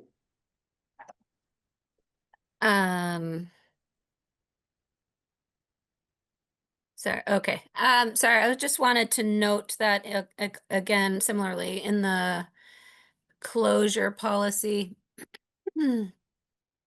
I've lost it now on my page, but I believe it says that, I just wanted to bring attention to the superintendent bringing a recommendation, and in the closure policy, it suggests that a conversation would commence following a recommendation for closure by the superintendent. Right. That's correct. All right, if there are no further questions, I'll move on to the intra-district school choice policy. That's an area where we've heard various community comments around schools being made smaller because of intra-district school choice, as well as some classrooms in certain schools being made much bigger because of them moving. So it ties into this because I know that it's been brought to us before by a board member who's now a teacher actually in our district, that if, for example, in Reading, there are 10 students who are tuitioned to Woodstock Elementary School. If those 10 students were put back to Reading, Reading would have pretty much of a viable size according to our current policy. Similarly, Barnard has some students being tuitioned to Prosper Valley. I'm not Oh, sure. right, Woodstock. Elementary. And Woodstock Elementary because of the interdistrict school choice. So right now, we're not doing anything with it, but I think it's timely for us to think about, do we really want to close a school if we change the policy on interdistrict school choice? Then probably things would remain viable, at least for a time. And so in looking at the committees and working groups, it's the configuration and enrollment group that probably would start the conversation. Probably want to have some community discussions around this. Talk with the stakeholders who are making choices to put their students in different schools than the one that in the town that they live. And also, you know, keep a close eye on the data regarding outcomes as far as testing and also the sustainability under that one. Let me sort of find that here for a second. The financial costs, to figure out ways to look at the costs and see if there's some things that can mitigate the cost in the smaller schools. You know, I'll just say for myself personally, I don't really want to have the conversation about closing schools if we can figure out a way to equalize some of the enrollment. And we have offered in the past, for example, Plymouth students who live on the Killington side, would they be interested in going to Killington? We even made some offers to that and nothing really happened there. Or maybe one student perhaps over the time did that. There's South Woodstock students who might be closer to Reading than they are to Woodstock. And there's other geographics that might be put out there for other families to look at different options. So I did talk with Corinne and Anna, who are on the configuration, and I know there's a couple of other board members who would like to join that discussion. When we worked on Prosper Valley, we had an internal group talk first, we talked together, and then we invited community members to come on board and make it more of a shared decision and a conversation to really look at what's going on. I think Larry, you wanted to come on, is that right, as well? Josh, you wanted to come on, and Sarit. So anyway, we thought it was timely to bring this up now before June, because in June, sometimes attendance isn't as good at our board meeting, it's the end of the year, with many concerts and activities for parents. And I'd like to have a meeting sometime, perhaps in, you know, maybe just after school gets out, and I'll just talk with the folks, as we'll find a common time to really dig into this a little bit more and get the views from, you know, the board members who actually represent those communities as well. Josh. So, Jen, this is gonna be kind of a question for you. Off the top of your head, how many students would Reading have to have in order to get below the 130% mark? Based off their current cost per pupil in If school total? I'm not mistaken, if they had a dozen more students, they'd be okay. They'd be down to that 120 mark, and same with Barnard? Similar in Barnard. Okay. We're exploring another avenue with Barnard, but it's a multi-year approach to solving the Barnard problem. Is there any way you can figure those numbers out and share them with our configuration group? Yeah, that's our problem. Thank you. Yeah, and the other thing that's happening, you know, behind the scenes, more or less, is there are conversations being had at various levels of other schools who might like to bring their students to our community versus us sending our students to another community. So there's nearby schools both on the north side and the south side that may have interest in that. Right now, legislatively, we really don't have, all we can have is conversations, informal conversations.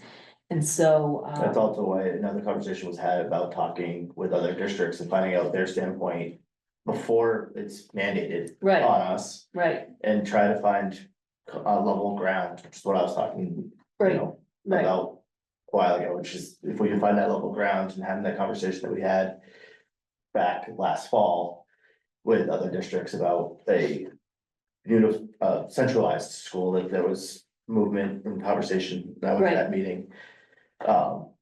It was kind of to know this was all coming, and it was kind of like, let's build a basis of conversation, so. right, right. And That's- those, yeah, those the- conversations are happening, Mhm. but they can't be formal until anything happens in Montpelier, so. Lots of conversations, lots of superintendents across the state are having conversations across districts. Looking at like-minded districts, have resources, what would it look like? And again, for the purpose of having equity, so you don't, I mean, we have an amazing experience for our students. You can see by the passion and commitment of our teachers. That's not true of all the towns around us. I have to say that. And I think that's the piece that motivates me most to stay involved in this legislature and thinking about where are those communities that could partner with us. And again, have those students have the kind of impact we are offering our own communities currently. Right. Matt, you have your hand up? I do remember when this policy was passed, the interdistrict choice, it, you know, it was part of the Act 46 consolidation, and we were closed. It was, you know, a long period in which the towns kind of negotiated the resolution to close Bridgewater and Plymouth. And this was kind of sweetening the whole deal that parents could have interdistrict choice. And I would suspect that since that time, you know, some families may have made housing choices around it. So you'd want to, at a minimum, if you were to change it, sort of protect maybe some kids in the district, grandfather their rights or something along those lines. But I also wonder, like, when this policy was passed, along with the two that we reviewed before it, were they sort of done in conjunction? You know, with the idea that you know, even with district choice, you should still have to meet these criteria. So if we're not going to take action on the first one, but we're taking action on this one, are we sort of changing the way the three policies worked together when they were originally drafted? Those are all just comments, not a question. I guess my question, though, is what you're recommending as a next step that the configuration committee take on re-examining this policy? Is that what I heard?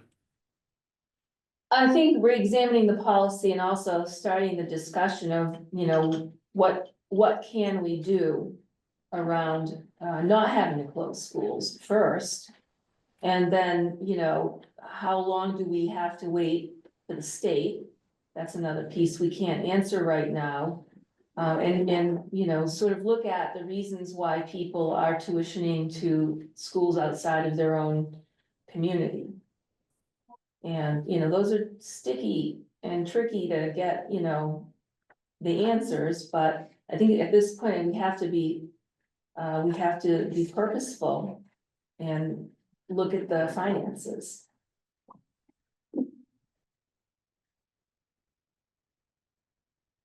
Anybody else, Josh? So just to touch on what Matt's saying, I think what he's, you know, I kind of agree with him in a way, that is, I think what he's pointing to, you can tell me if I'm wrong, Matt, is that we've already offered inter-district choice, and it's gonna be hard for us to sell taking that away.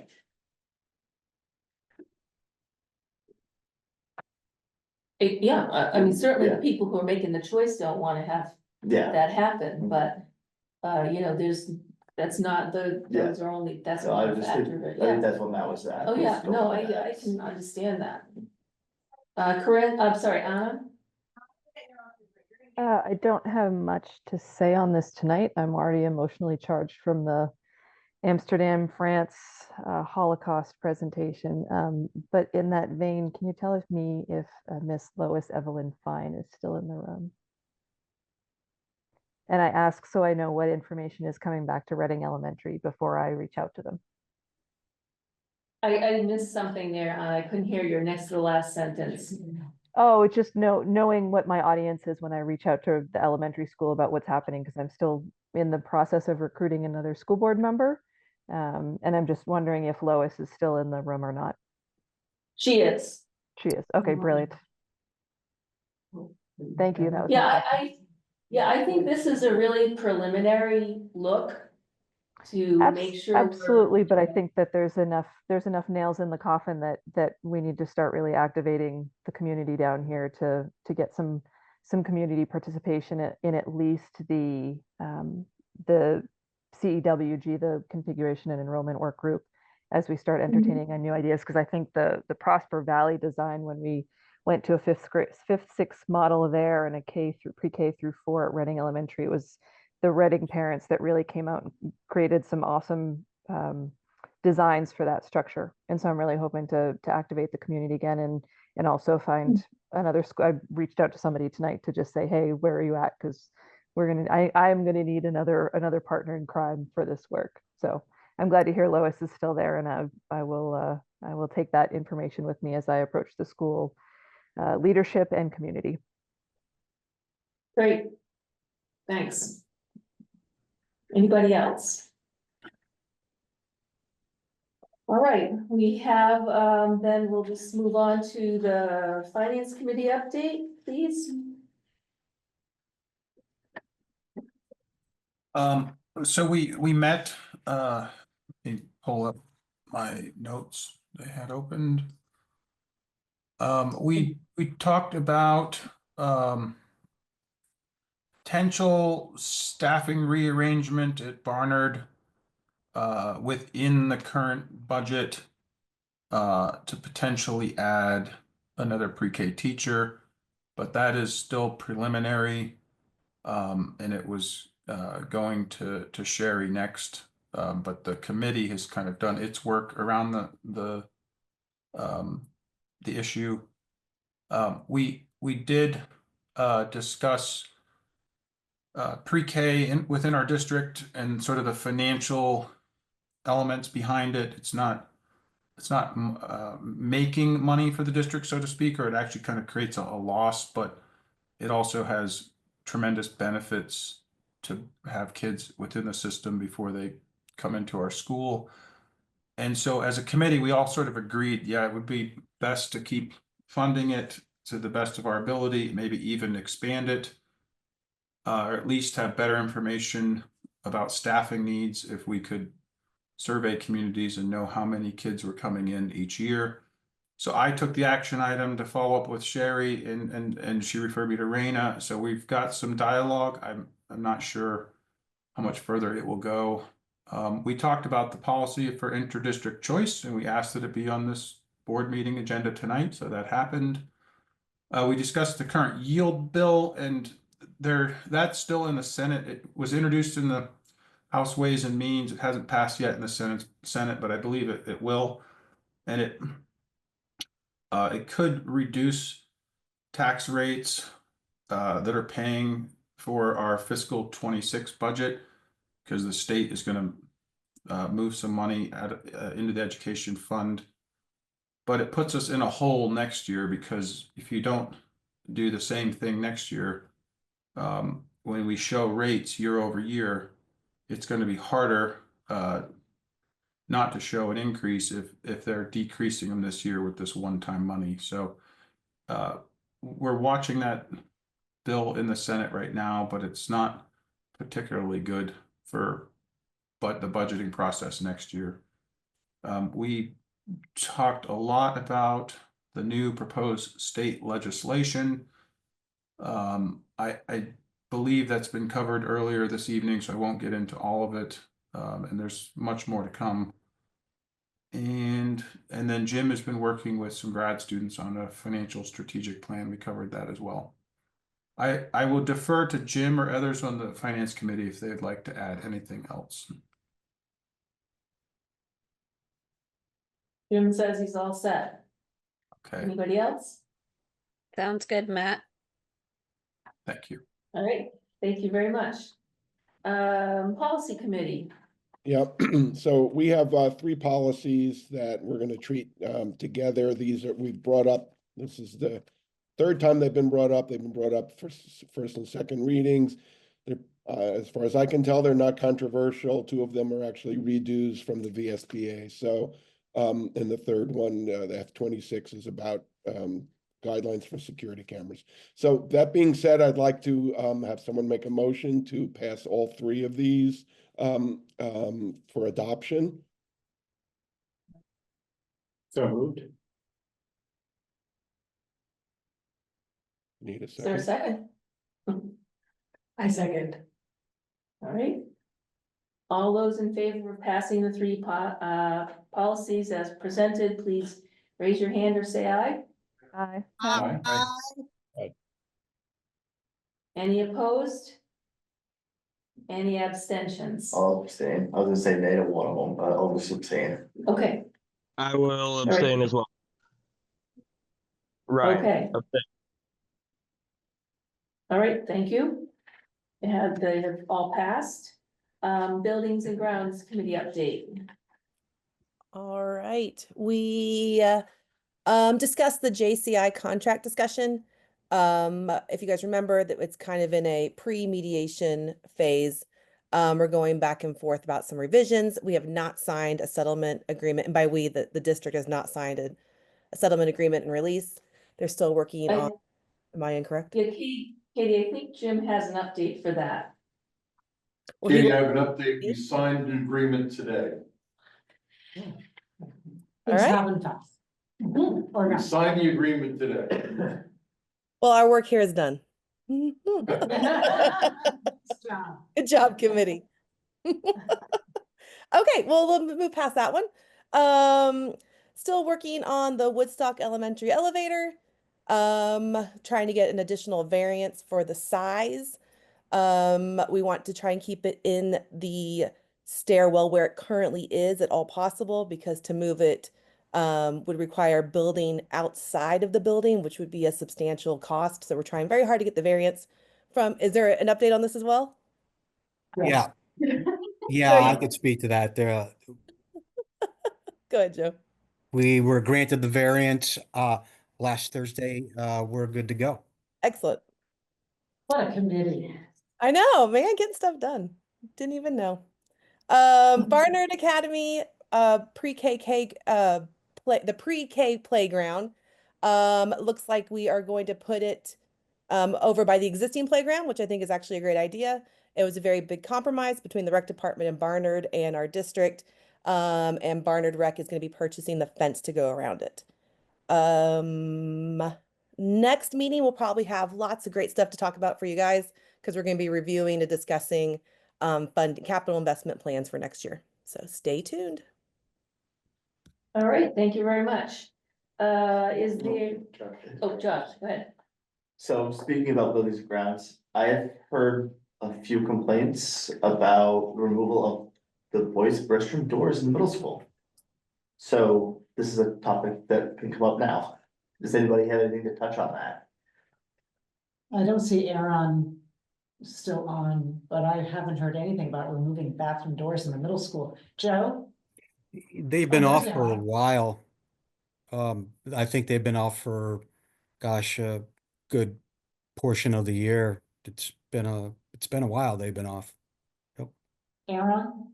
Thank you. Yeah, I don't recall when, I believe they've been off as long as I've been there. You're talking about the upstairs middle school boys bathroom as well as the one below. Yeah, those have been off the hinges as long as I've been there. So since the beginning of this school year that I can recall.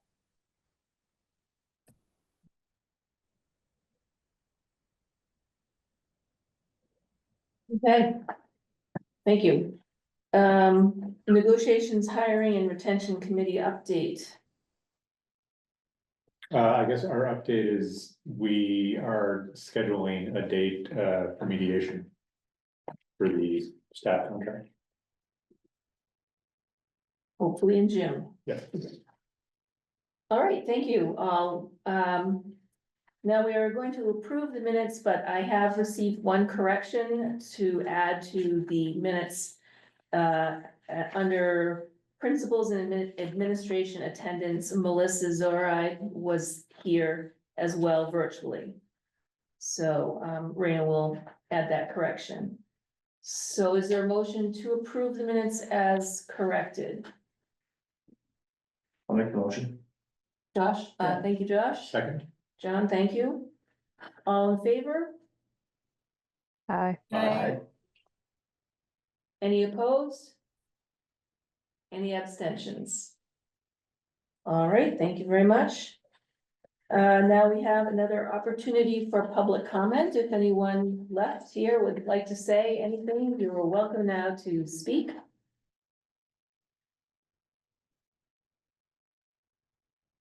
All right, seeing no hands, I'm going to move us to a time of, we do not have an executive session tonight. So we can have an opportunity to reflect and self-evaluate. So are there any comments as to how this board meeting went? I was gonna ask this during buildings and grounds, but I don't know how many of you saw the headline that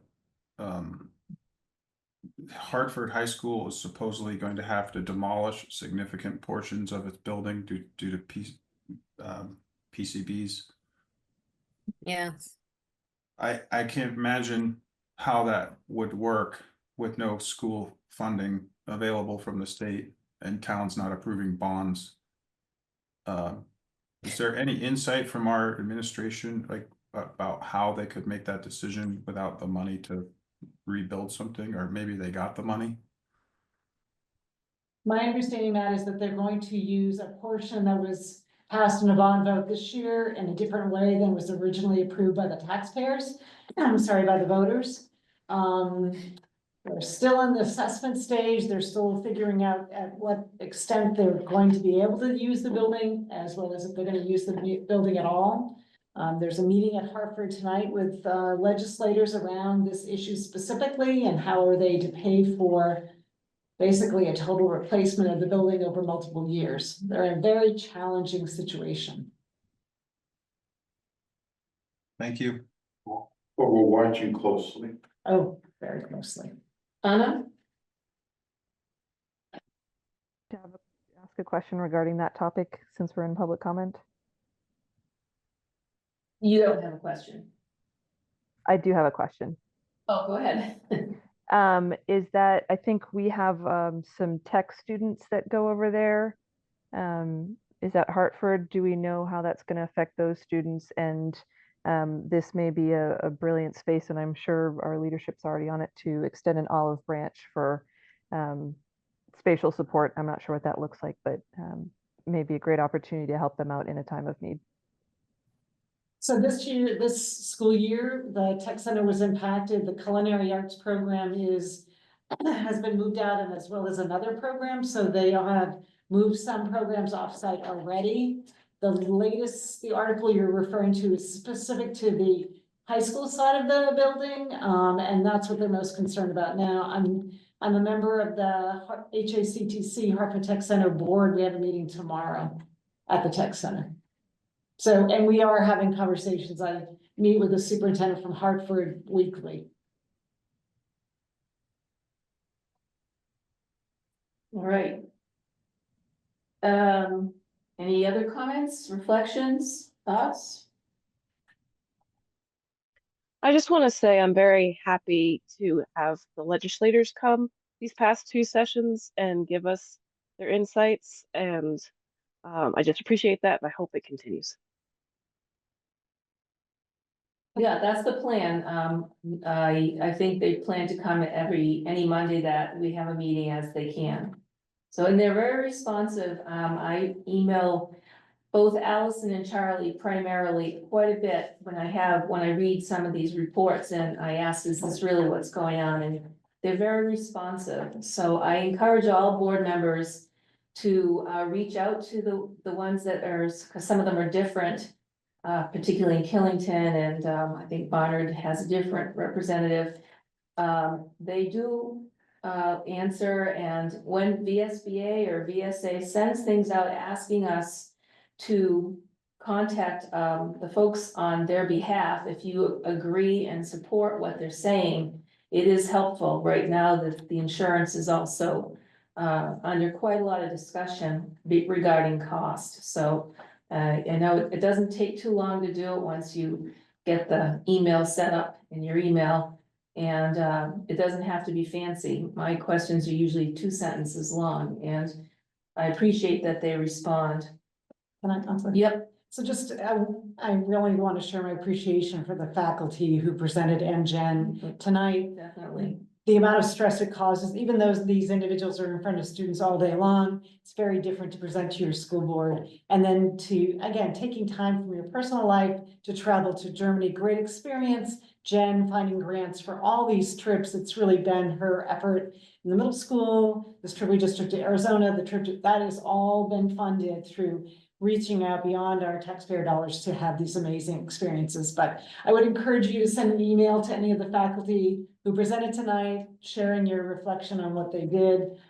It takes a lot of courage to present to your school board in such a public way. And I greatly appreciate the work they're doing and the years they've committed. The middle school has been working on this work for a long time, lots of reflection. And I think that's why we have such an amazing faculty at our programs, because our teachers reflect on the practice and are looking for opportunities to grow. And that's when you know you have a thriving school district. So that is not easy to leave your family for a period of time, whether it's to Arizona or to Germany. It is a lot of work and energy, and I appreciate and applaud. And the amount of work beyond their contract the middle school has put into this work.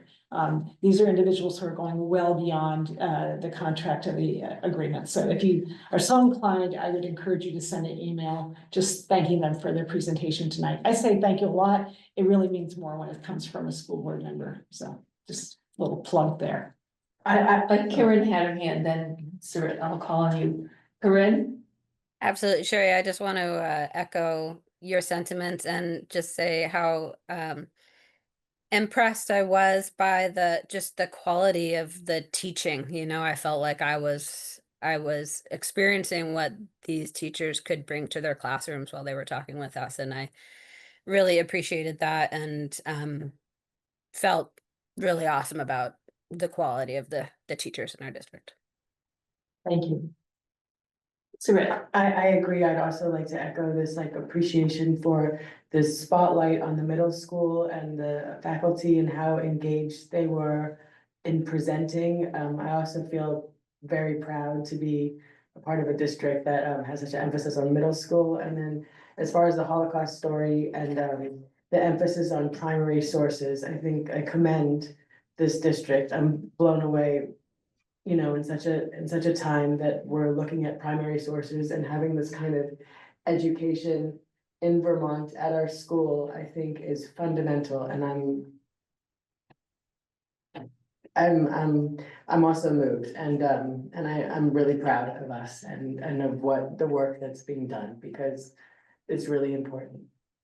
And take advantage of that invitation. That's so exciting. Yeah. If you have any way that you. Absolutely. I mean, the librarian and this, yes.